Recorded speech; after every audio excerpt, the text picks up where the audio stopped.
మీరు లేవనెత్తినటువంటి ప్రధానమైనటువంటి అంశాలు ముఖ్యంగా ఆర్టీసీ సంబంధించి టీజీఆర్టీసీ సంబంధించి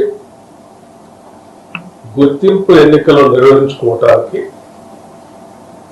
ప్రభుత్వం అంగీకరించిందని చెప్పారు. అలాగే మరొక ప్రధానమైనటువంటి అంశం దశాబ్దాల పైబడి ఆర్టీసీలో పనిచేస్తున్నటువంటి కార్మికులు కోరినటువంటి ప్రధానమైన కోరిక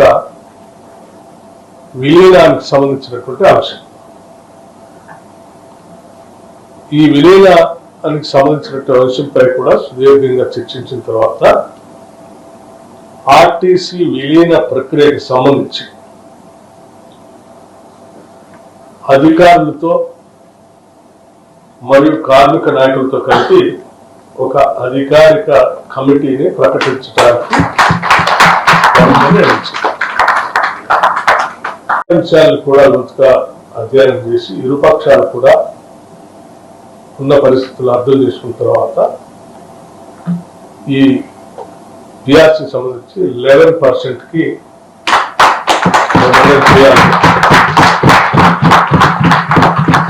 ప్రభుత్వం నిర్ణయించిందని చెప్పడానికి సంతోషిస్తా ఉన్నాను.